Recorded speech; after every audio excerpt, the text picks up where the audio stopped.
Capítulo 388, não concorda. Morra então. Envie alguém para a mansão do prefeito.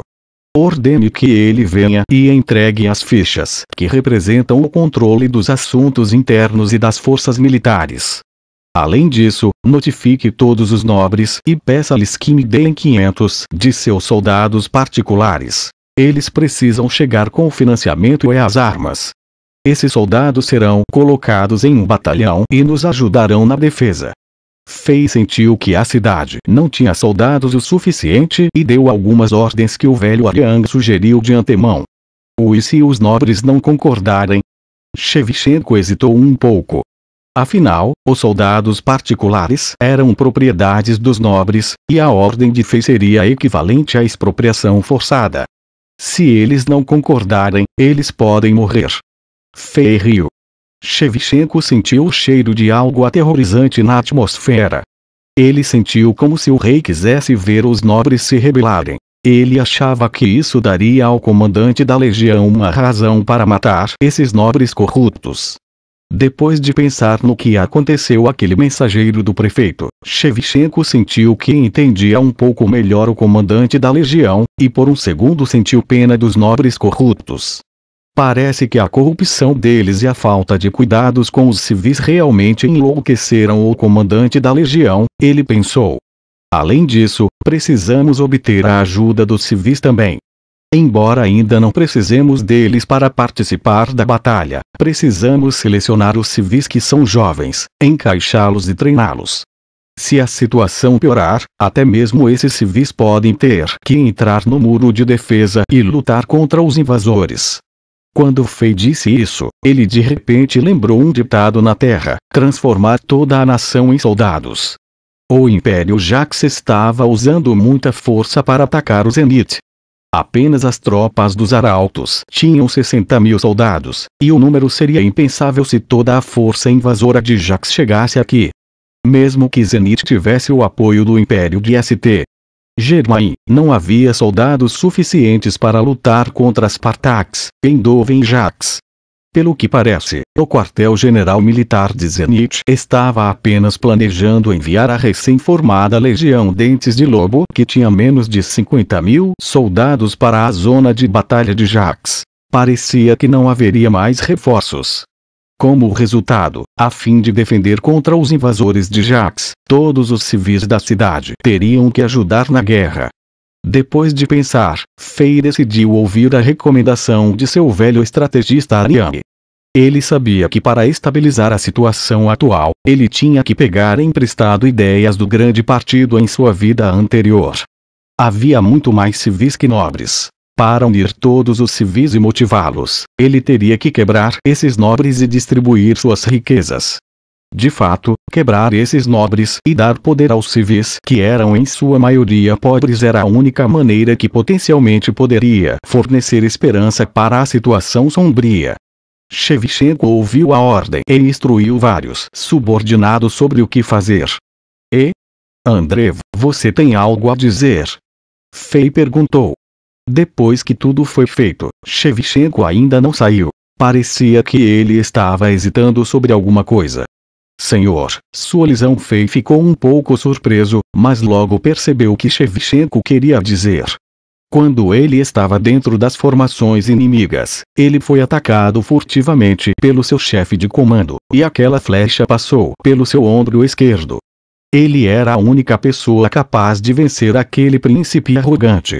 Se ele estivesse gravemente ferido, a estratégia e o planejamento em torno da defesa poderiam precisar ser alterados. Não se preocupe. Estou totalmente recuperado. Fei respondeu enquanto ele mexia os braços e esticava os ombros. Quando ele disse isso, ele de repente se lembrou que ele roubou um arco com boa aparência dos inimigos. Ele lembrou que o príncipe disse que era um tesouro da família real de Jax. Ele tirou aquele arco forte que parecia uma águia voadora do seu anel de armazenamento. Era um grande arco. A própria corda do arco tinha um brilho nela. Uma energia mágica surgiu nela. Quando Fei colocou o dedo na corda do arco, pareceu difícil. Ele só foi capaz de puxar e esticar totalmente o arco depois de usar mais de 50% de sua força física. Então, uma força de sucção apareceu na corda do arco e puxou um pouco de energia do braço de Fei para dentro dele. Logo depois disso, uma flecha transparente apareceu gradualmente no arco. Fei lembrou que o príncipe Firenton de Jax atirou uma flecha vermelha, mas a cor e a sensação da flecha eram diferentes agora. Parecia que esse arco formaria diferentes tipos de flechas com base na energia do usuário. Vosh! Fei liberou a corda do arco e disparou a flecha. Aquela flecha quase desapareceu no céu em um instante. Bom arco! A velocidade da flecha é muito rápida. É ótimo em ataques furtivos. Não é de admirar que eu não tenha me esquivado desse ataque. Embora o poder da flecha não seja tão explosivo, ela poderia matar elites da classe Lua se seus pontos vitais fossem atingidos. Fei ficou um pouco surpreso. Ele não esperava que algo que ele roubou dos inimigos por diversão fosse realmente bom.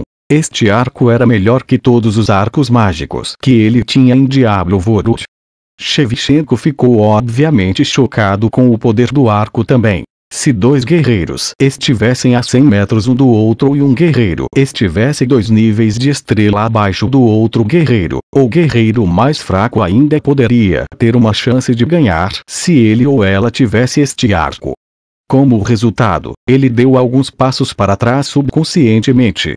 Depois de pensar um pouco, ele perguntou: Senhor, há uma pergunta que não tenho certeza se devo perguntar. O que? É só perguntar. Você poderia ter matado o comandante-chefe da Jax hoje. Por que você não fez isso? Fei colocou o arco de volta em seu espaço de armazenamento e balançou a cabeça levemente.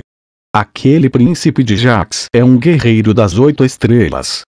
Desde que ele tem essa força quando ele é tão jovem, ele deve ser uma figura significativa. Ele não é como um príncipe comum. Se eu matasse alguém assim, as tropas de Jax sitiariam freneticamente a cidade sem parar para vingar-se por ele. A cidade das 2 bandeiras estaria em perigo real se isso acontecesse.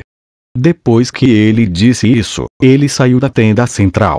Ele olhou para os soldados que estavam ocupados no acampamento, assim como para o sol no céu, e suspirou. O que precisamos fazer agora é arrastar essa guerra.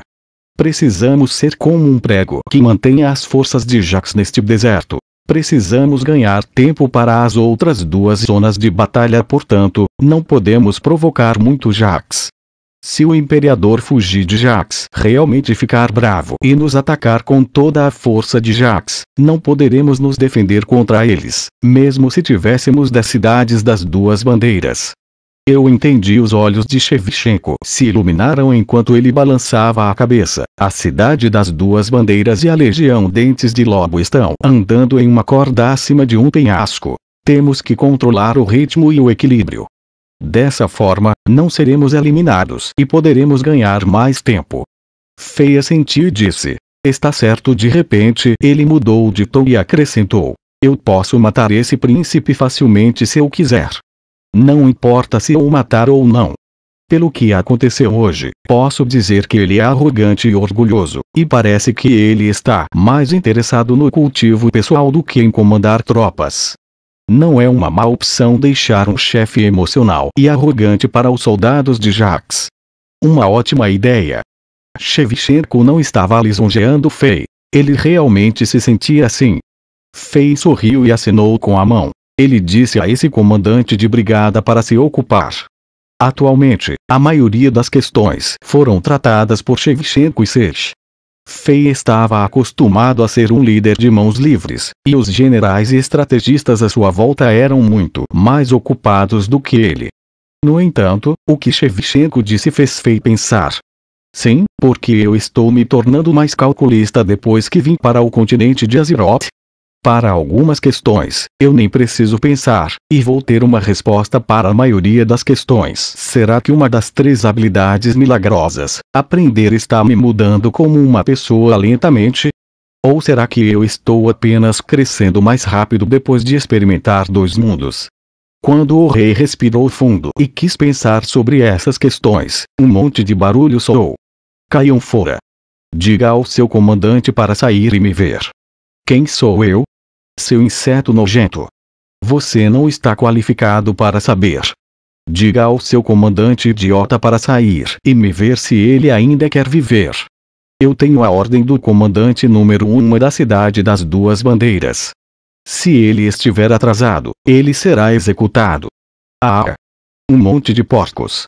Para dizer a verdade, seu comandante idiota se atreveu a matar o mensageiro do prefeito, e ele enlouqueceu o prefeito. Ele será morto eventualmente.